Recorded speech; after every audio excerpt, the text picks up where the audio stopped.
जो उन्होंने खुलकर कहा है कि सड़कों पर नमाज नहीं होंगी। सड़कों पे सचमुच नमाज नहीं होती? मैं कहता हूं कतई नहीं होती है, आप जाके देख लो, नहीं होती है। अरे सड़कें चलने के लिए है या कोई भी व्यक्ति आकर के चौराहे पे आके तमाशा बना देगा? क्या अधिकार है उसको सड़क रोकने का? आवागमन बाधित करने का कौन सा अधिकार है?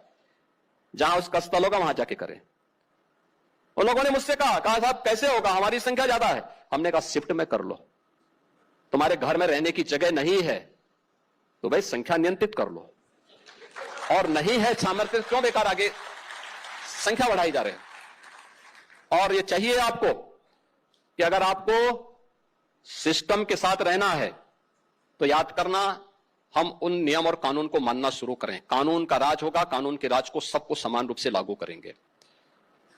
नमाज पढ़नी आवश्यक है, आप शिफ्ट में पढ़िए, हम उसको रोकेंगे नहीं, लेकिन सड़क अगर आपको नमाज पढ़नी है तो शिफ्ट में व्यवस्था करें, निर्धारित स्थान पर जाकर इबादत करें।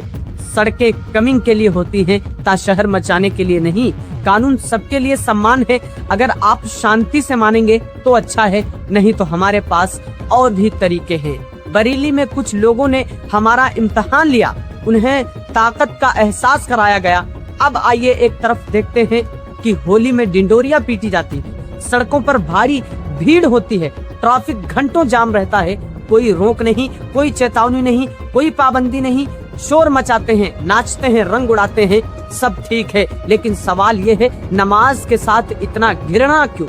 नमाज सिर्फ 2-3 मिनट की होती है, लेकिन होली में दिन भर भीड़ और डिंडोरियां, कोई कुछ नहीं बोलता। अब दूसरी तरफ कांवड़ यात्रा भी महीनों भर चलती है, लाखों श्रद्धालु सड़कों पर, सड़कें पूरी तरह ब्लॉक, इंटरनेट सर्विस बंद, पुलिस की भारी तैनाती, कोई प्रतिबंध नहीं, कोई रोक नहीं। 1 महीने तक सड़कें जाम, लाखों लोग, ट्रैफिक पूरी तरह ठप और कोई कुछ नहीं बोलेगा। आइए अब तुलना करते हैं, होली में दिन भर सड़कें जाम, कोई रोक नहीं, कांवड़ यात्रा में 1 महीने तक सड़कें ब्लॉक, कोई प्रतिबंध नहीं। लेकिन जब नमाज 2-3 मिनट की चेतावनी, धमकी और पाबंदी हो जाती है तो दोस्तों ये तुलना खुद बोल रही है।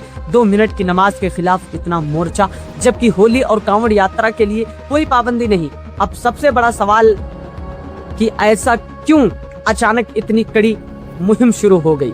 दोस्तों कहीं ऐसा तो नहीं कि 2027 में उत्तर प्रदेश में विधानसभा चुनाव और राजनीति जानते हैं कि धर्म का कार्ड सबसे अच्छा काम करता है। गरीबी का जिक्र नहीं करना, बेरोजगारी की बात नहीं करनी, किसानों के मुद्दों को दबाना है तो बस एक काम करो कि किसी एक समुदाय के खिलाफ भावनाएं जगा दो, मतदान पैटर्न बदल जाता है।